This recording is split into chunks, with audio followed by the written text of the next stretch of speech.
Hello there, and welcome to Weird Music on the Glumberger channel. The show where we dive into all sorts of different albums of different shapes and sizes, right?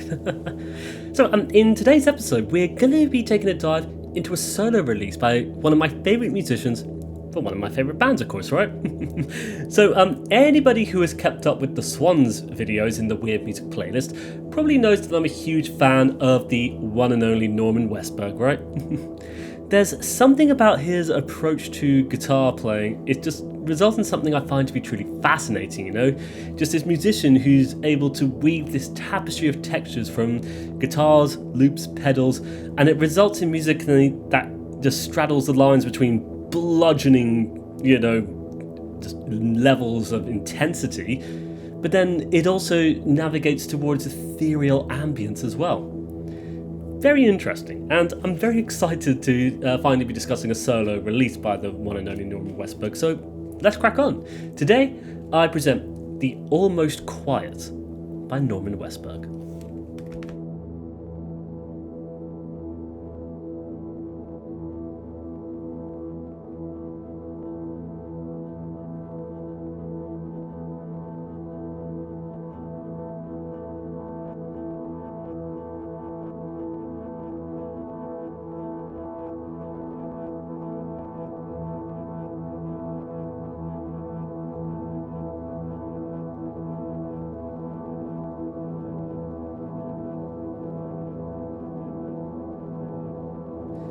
So, of course, let's ask ourselves, who is Norman Westberg then?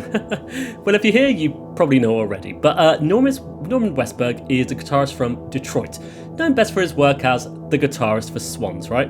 Appearing on pretty much every single album by Swans, except for a handful here and there, right? As well as performing for Swans, though, Westberg has collaborated with countless artists over the years, both as a solo performer and as a band member for numerous different acts here and there. And so, of course, we're taking a dive into the solo work of Westberg with a look at the 2016 album, The Almost Quiet, an album released on the Swiss label Hallow Ground, recorded and mixed by Westberg himself and mastered by the one and only Lawrence English. So yeah, this strange little release, it sees Westberg exploring, the wonder of guitar music, and effect pedals, abstractly letting his guitar flow like water itself into this constantly unfurling ambient drones. Rather unusual and, a far cry away from the sonic bludgeoning that, we've heard Westberg offer across the world of Swans, right? But I think it's so fascinating. So The Almost Quiet, it comes across as, just beautifully ambient and ethereal, and it really expands the sonic output of Westberg as a musician in a very interesting way. I'm excited to discuss this one, as I've actually been meaning to cover Norman Westberg ever since I saw him open for Swans during the tour for the Beggar. Like, I remember wandering into the venue and seeing him playing his music there and thought, right, we better try to discuss an album by him at some point, right? And in the end, I grabbed a copy of this one. So yeah, let's discuss it then, shall we?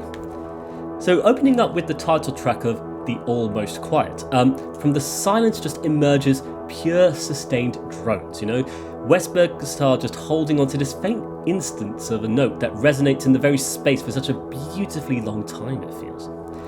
And from there, the interpretation of the pedals, from the briefest notes Westberg seems to play, just results in this wonderful world of guitar-led ambience. Beautiful drone music to wash over for 20 minutes, it feels.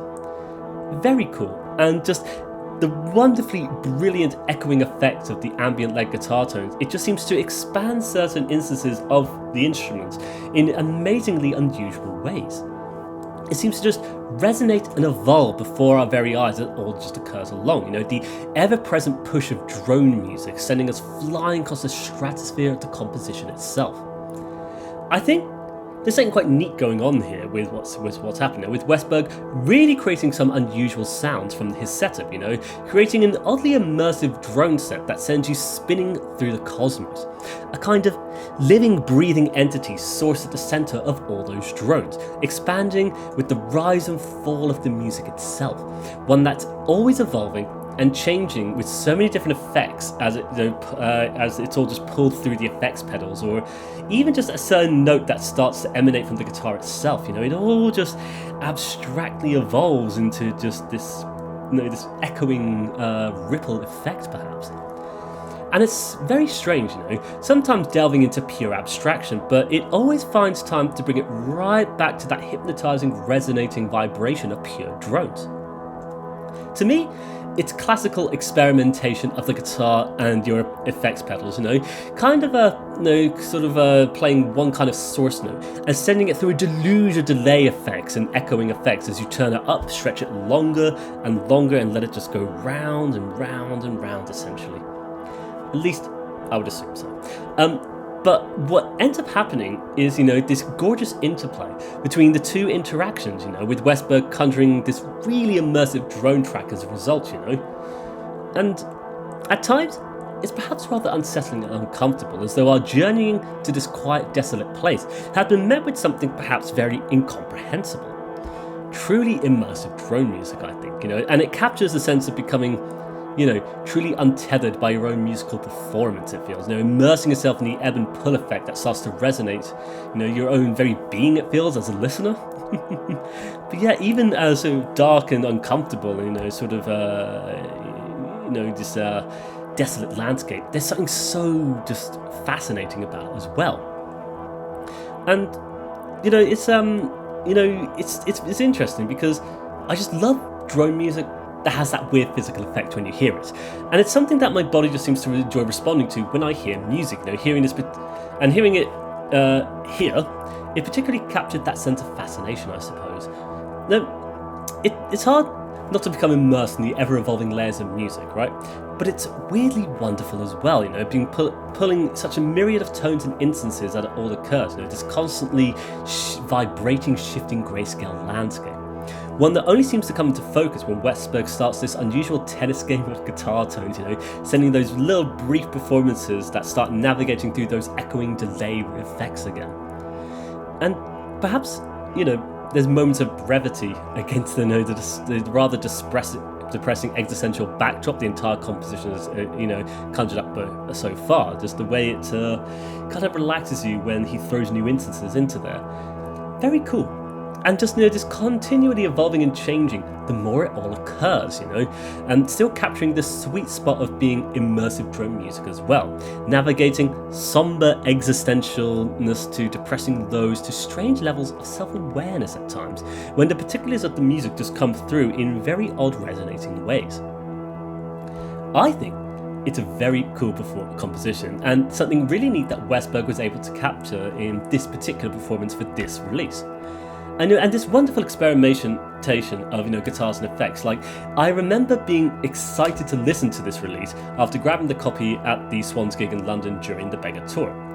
So just to go into a bit, although he wasn't playing with the band, we were fortunate enough to caught some of Westberg's opening solo performance, footage which has been used in this video so far, I guess. But I remember so vividly wandering into the venue, seeing a sea of red chairs before us, and Westberg standing solo on the stage, guitar in hand, pedals in front of him, and just creating these lovely drones for everybody listening.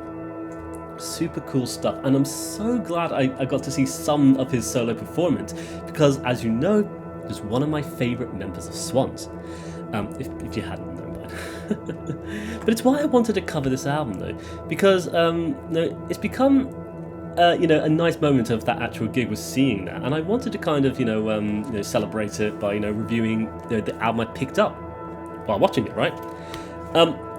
Alas, I was too shy to meet him to sign it.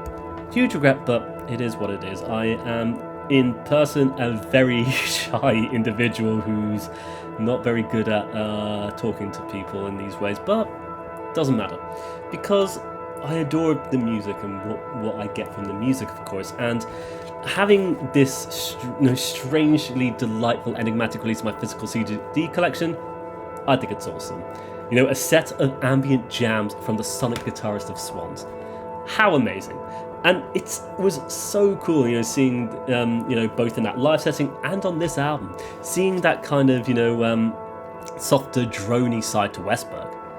And the almost quiet here, such an intense journey of drone, a sonic majesty of intertwining guitar lines colliding with one another through the delay effects. I just adore how the whole thing sounds and the weird effects it has when you actually hear it. Like, amazing, like such a brilliant opening track I find. Very unusual, but so cool once you just get really immersed in the whole thing. Moving swiftly along though, we get to the second half of the album with Sound 2. And so this one, I feel like, especially the way it starts, it kind of falls into the opposite direction a little bit. A glide of guitar chords echoing away in this short loop, becoming gradually louder and louder and more intense. Just this repeated jamming of guitars that becomes accompanied what sounds like the same chord, but with different guitar effects. And it suddenly opens up into this constantly pulsing drone, all occurring against that singular chord that slowly starts to open up with more ambient layers the more it all occurs, it feels. And instead of it finding drones though, this one seems to just find more strange instances of the loop itself perhaps, wildly bouncing and oscillating as Westberg just drags this strange bouncing note from the guitar itself. And it comes across together as a rather different experience from the first track, and I can't help but wonder what's going on here then as a result. To me, it kind of feels like in some levels, a similar kind of approach to the guitar as on the first track, of repeating strange instances of the guitar that morph into other repeated instances, all fading in and out of each other over a lengthy period of time. However, the first track seemed to be much slower, maybe even, putting those notes into much longer effects of the delay pedal, where this one, it feels like it's much shorter instances, like, the delay effects have been, set to shorter loops, perhaps. And, it's almost, to me, like a navigation of the other end of the pedal spectrum, I don't know for sure, but I do think as well it is very oddly immersive in its own right, kind of hypnotising you for the most part as you then start to second guess what's truly occurring in this composition. And eventually it does feel like it starts to, eventually navigate itself to more drony levels of ambience once again, and it then once again becomes this wonderful interplay, between these notes now that become abstractly thrown askew, stretched so wildly and occurring for such longer instances of time than we have ever heard on this particular track. And it then feels like it starts to navigate more familiar territory, perhaps, still opting to let, some new guitar layers come in to just kind of break up the drone a bit, add a bit more character and flair here and there. But it all just further blends the abstraction of the drone, into this amazing effect where it's rising and rising behind these looped echoes of guitars. Weirdly cool.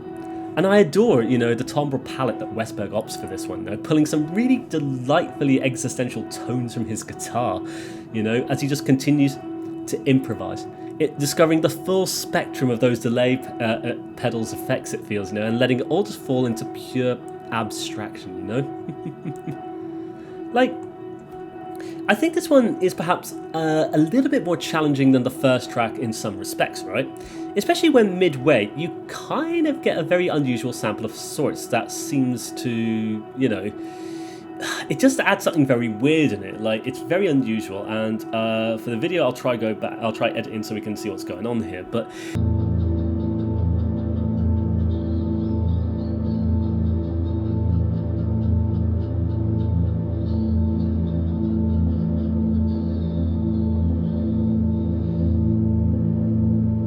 yeah, this one really threw me off when I heard it because I was like, what is going on there? This suddenly seems to have come out of nowhere. And it's kind of like the kind of weird shit that Michael Gira would do, right? Just throw this odd little abstract element into it. But I can't tell, like, did it even occur or not? Maybe it's just, the brain just interpreting it weirdly. But if it's there, I'll throw it in here.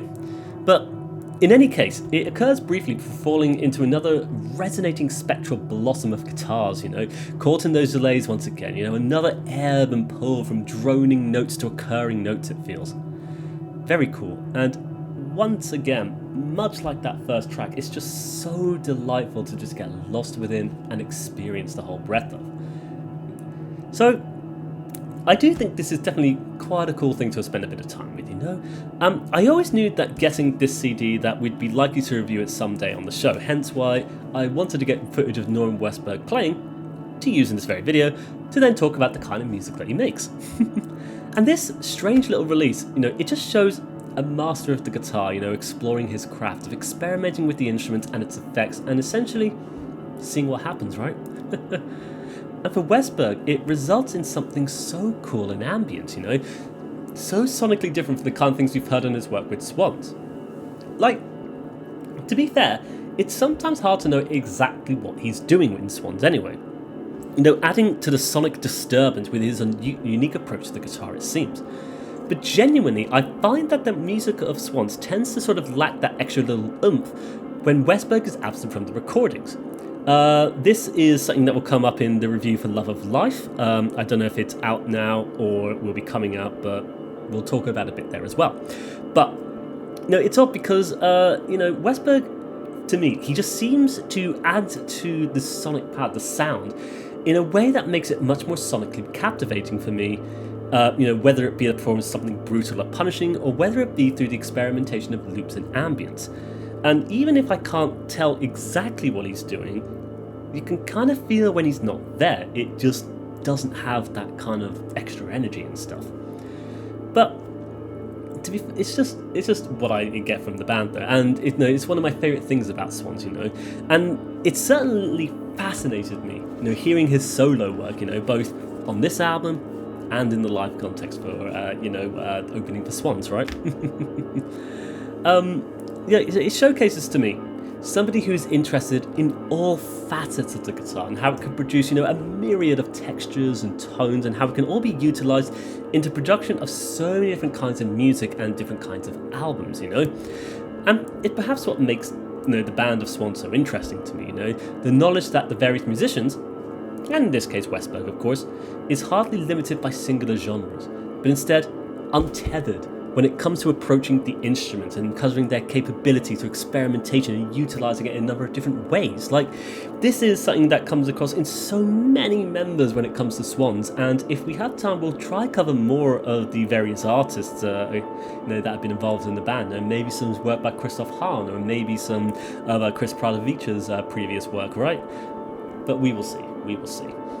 But for me, when it comes to Westberg though, his solo work, it results in something that I find very sonically captivating, as somebody who just loves ambient music, loves drone music, and loves guitar-led music as well, is something I just can't help but get excited about. This constantly evolving ambient soundscape that pulls you to the centre of these very strange worlds. Truly amazing, I find. And so I think with that, we will be coming to the end of our episode of Weird Music there. So glad to finally discuss a solo album by one of my favourite members of Swans, right? And as mentioned, saw Westberg open the show, wanted to review something of his and showcase his fascinating style of music. And a set he played, I have to say, so captivating and fascinating, And for us as an audience, just creating the sea of ambience that paved the way for the sonic overload of Swans, amazing. What a way to do a gig, amazing. I'm really looking forward to actually seeing them towards the tail end of the year, as Westberg will be playing with Swans for the latest album, of course. But yeah, we'll see what happens then, won't we? But yeah, this one, Almost Quiet, very interesting release within this discography. It feels a lot more looser and exploratory than some of the other releases, especially the sort of stuff he's released on Room 40, for example. With this one, really letting the effects pedals just interpret the sounds in this constantly spiraling fashion. Amazing stuff, I think. So yeah, if you've made it this far, I would like to thank you for watching today's episode of Weird Music. Links to the album is below in the description. And if you have a favourite album by Norman Westberg, or by any member of Swans, any of the solo albums any of them have done, let us know in the comments. Generate more discussion about the kind of things we should be listening to, right? But now that, I wish you all the best. Take care, and bye-bye for now. Bye-bye.